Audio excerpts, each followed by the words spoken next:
ya. Assalamualaikum warahmatullahi wabarakatuh. Jadi sekarang kita akan berbicara tentang pengantar telekomunikasi dengan mata kuliah pengantar teknik elektro dan dengan saya sendiri Marina Artiasa. Baik, kita mulai ya. Secara singkat, jadi telekomunikasi itu berarti jauh dan tele itu jauh, sedangkan komunikasi pemindahan pengetahuan dari suatu sumber ke suatu penerima, termasuk percakapan antar manusia dengan menggunakan media udara.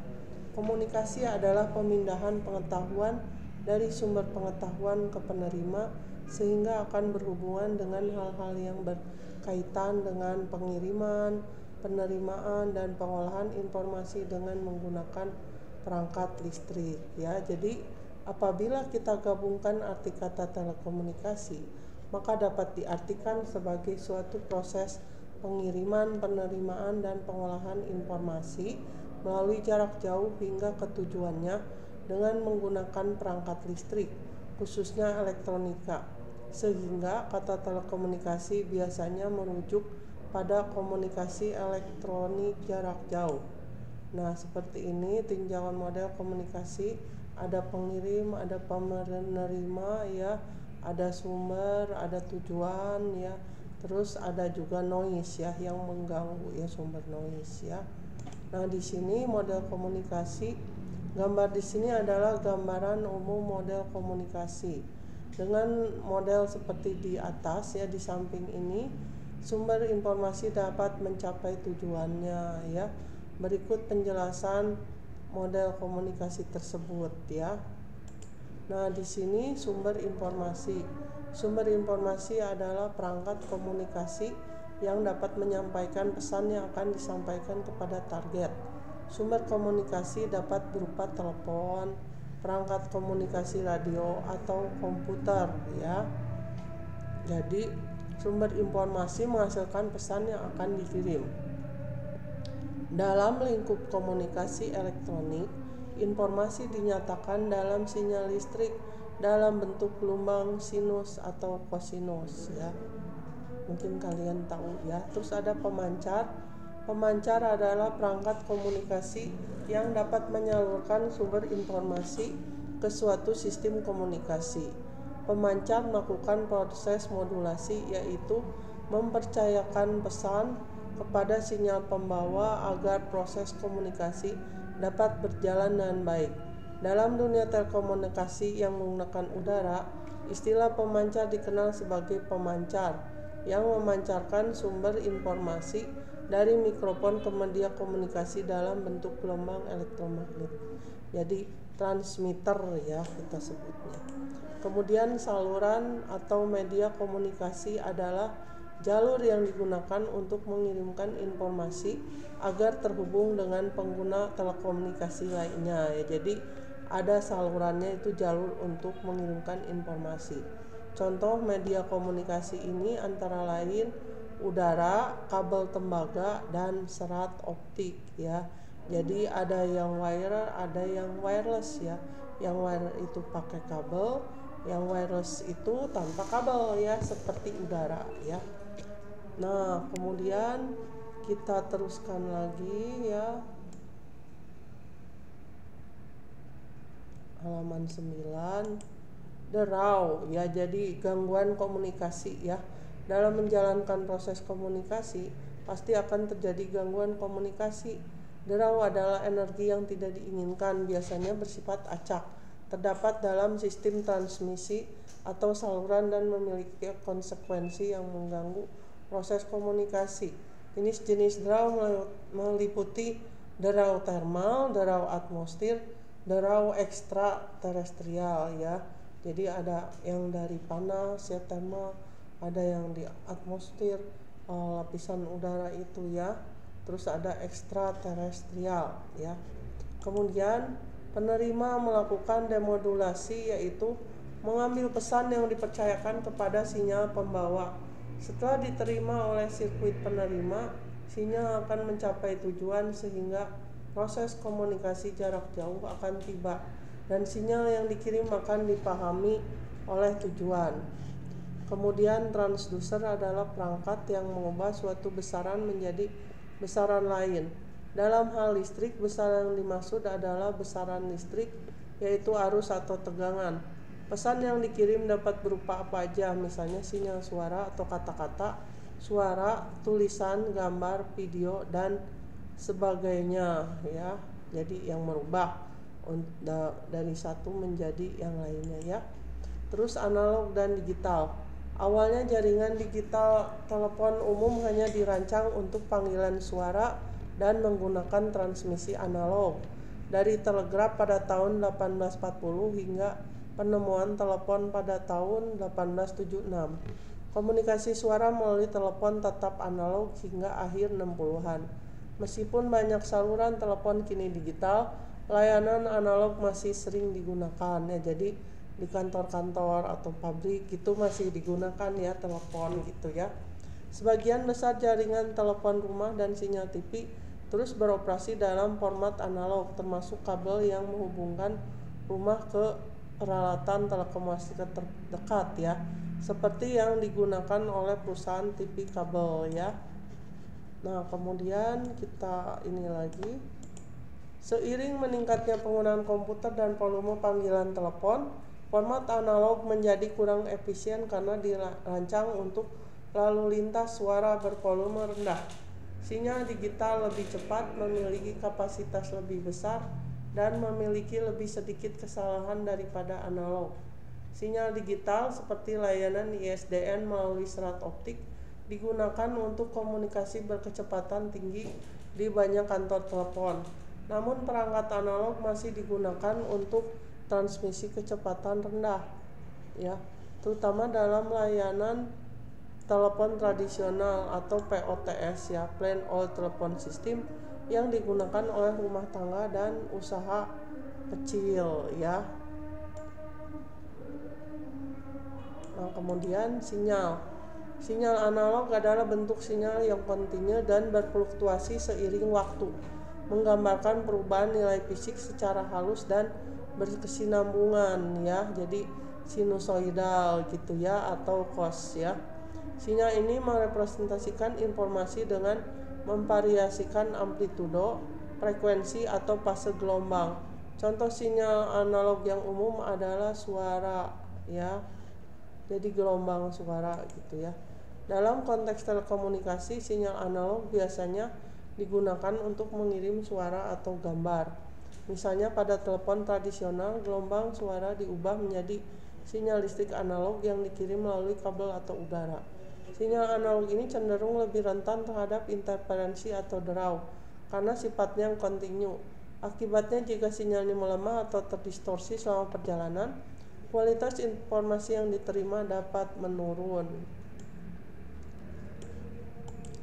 Terus transmisi sinyal analog dapat diibaratkan seperti aliran air dalam pipa. Semakin jaraknya jauh ditempuh, semakin besar daya yang hilang, sehingga sinyal menjadi lebih lemah.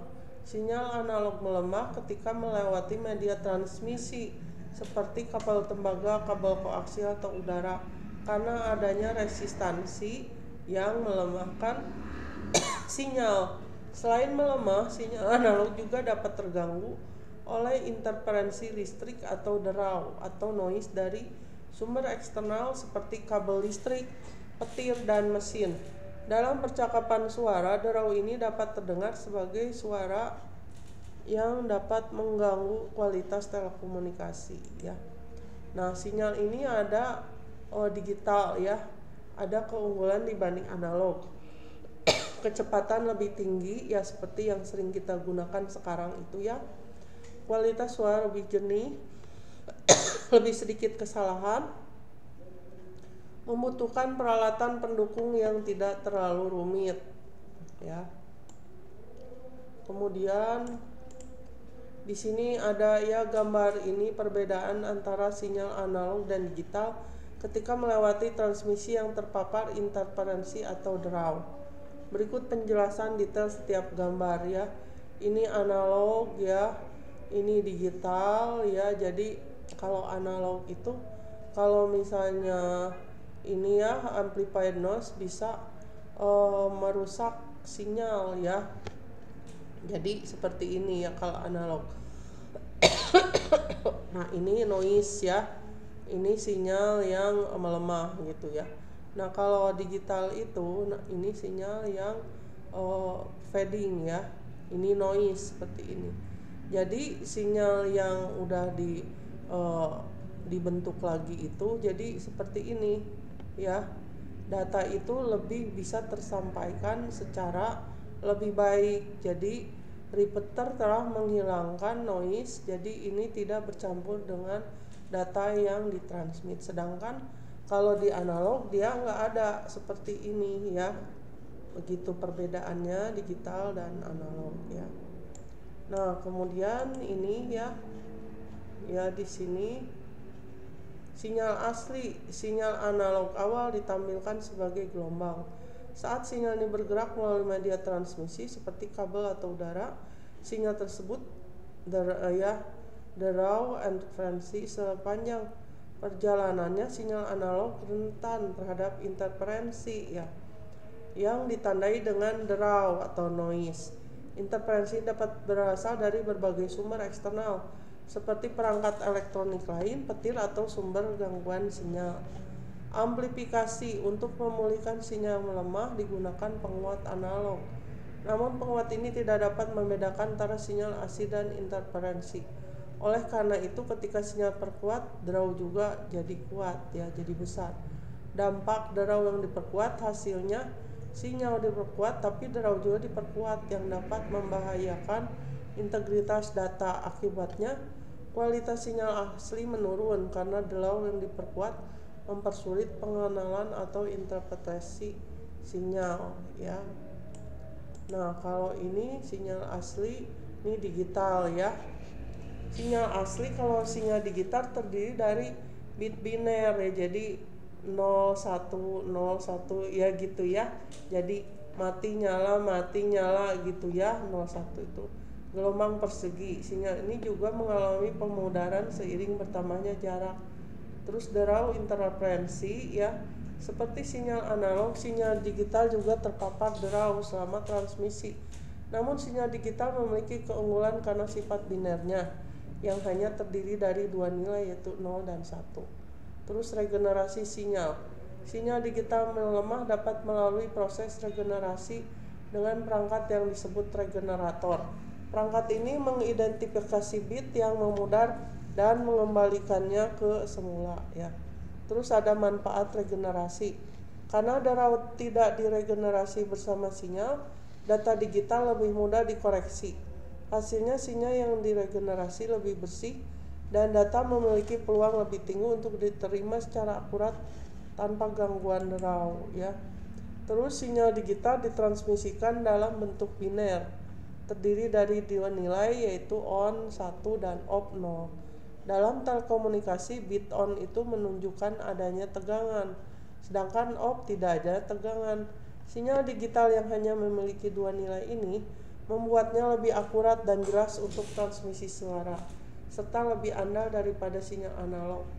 Meskipun sinyal analog dapat memiliki banyak bentuk, sinyal digital sederhana ini memungkinkan transmisi yang jarak jauh ya.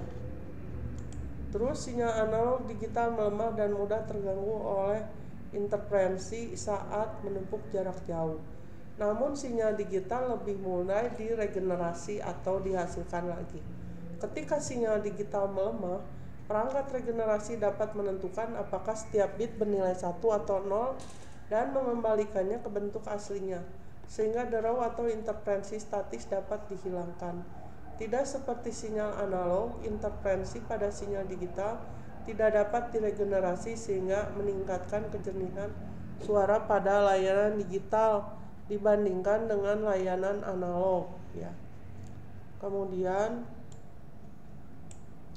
ini ya, perkembangan teknik telekomunikasi telah mengalami evolusi luar biasa sepanjang sejarah. Ini adalah beberapa tahapan penting dalam perkembangan telekomunikasi. Jadi di sini ada komunikasi manusia pertama. Sebelum munculnya teknologi telekomunikasi modern, manusia menggunakan metode komunikasi sederhana seperti api, sinyal, asap, dan bahasa isyarat. Nah ya, jadi zaman dulu gitu ya, ini mah dulu banget. Hal ini memungkinkan komunikasi antar suku dan komunikasi yang sangat beragam. Terus telegraf. Pada awal abad 19, telegraf menjadi salah satu inovasi utama dalam telekomunikasi. Alat ini menggunakan kode Morse untuk mengirimkan pesan jarak jauh melalui kabel telegraf. Kemudian telepon ya. Penemuan telepon oleh Alexander Graham Bell pada tahun 1876 merupakan tonggak penting dalam sejarah telekomunikasi ya. Jadi dulu tuh nggak ada yang namanya telepon ya, boro-boro ya. Telepon memungkinkan percakapan suara secara langsung antara dua orang yang berjauhan ya. Terus ada lagi telegraf nirkabel ya, telegraf tapi tanpa kabel. Penemuan telegraf nirkabel oleh Guglielmo Marconi pada akhir abad 19 membuka jalan bagi komunikasi jarak jauh tanpa kabel. Telegraf nirkabel sangat penting dalam sejarah pelayaran dan navigasi ya. Nah, terus ada televisi ya. Televisi itu pada saat pertamanya itu keajaiban ya, karena dulu nggak ada ya, tadinya kan radio apa. Jadi abad 20, jadi memungkinkan transmisi gambar bergerak, audio, video secara bersamaan ya. Televisi mengubah cara orang menerima informasi. Jadi dulu pertama itu mungkin masih hitam putih ya, dan TV-TV-nya juga nggak kayak sekarang ya. Sekarang kan TV-nya gepeng-gepeng, dulu mah wah ya. Terus komunikasi satelit. Pada tahun 60-an penggunaan satelit komunikasi menjadi mungkin. Hal ini memungkinkan komunikasi jarak jauh yang lebih luas dan lebih cepat ya. Kemudian ada lagi internet ya. Perkembangan internet tahun 60 dan 70-an membawa revolusi dalam telekomunikasi. Internet memungkinkan akses global terhadap informasi dan komunikasi dalam berbagai bentuk seperti email, World Wide Web, dan media sosial ya. Jadi sejak ada internet ada perkembangan seperti sekarang ya. Jadi ada sosmed, ada TikTok ya, ada Shopee, ada email, ada WA dan sebagainya ya. Jadi awalnya ini dulu ya tahun 60-an dulu juga internet belum seperti sekarang. Dulu cuma tulisan-tulisan aja. Tapi seiring dengan meningkatnya kecepatan internet, bandwidth bertambah, jadi sedikit-sedikit jadi seperti sekarang. Terus ada telepon seluler atau handphone. Penemuan telepon seluler atau handphone pada tahun 70-an dulu masih generasi pertama ya. Kalau sekarang udah hampir generasi kelima.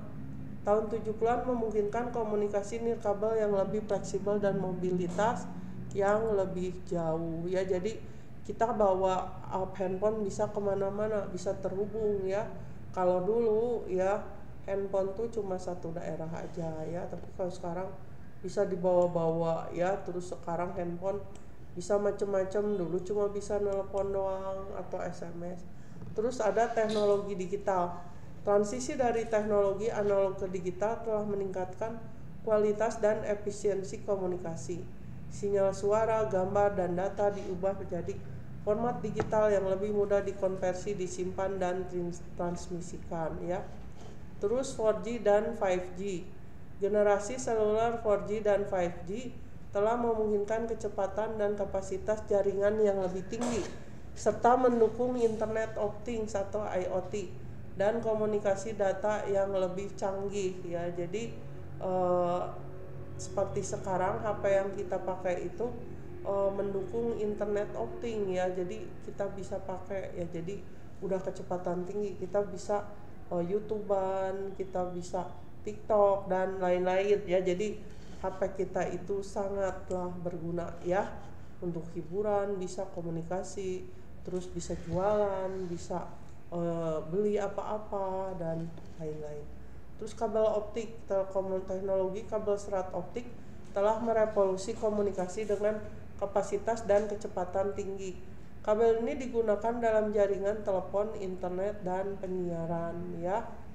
Jadi internet itu ya bisa cepat apa ini pakai kabel optik ya, serat optik. Terus IoT dan M2M. Internet of Things dan komunikasi mesin ke mesin memungkinkan objek dan perangkat berkomunikasi secara otomatis. Misalnya membuka pintu bagi aplikasi seperti kota pintar atau smart home dan rumah pintar atau smart home ya. Kalau kota pintar smart city ya. Kesimpulan, jadi telekomunikasi dapat didefinisikan sebagai proses pengiriman, penerimaan, pemrosesan informasi jarak jauh. Ketujuannya menggunakan perangkat elektrik, khususnya elektronik. Oleh karena itu, kata telekomunikasi merujuk pada komunikasi elektronik jarak jauh. Perangkat dalam model telekomunikasi dapat dilihat berdasarkan bentuk model telekomunikasinya yang pada dasarnya terdiri dari sumber informasi, pemancar, sistem transmisi, dan penerima dan mencapai tujuan ya. Terima kasih. Assalamualaikum warahmatullahi wabarakatuh.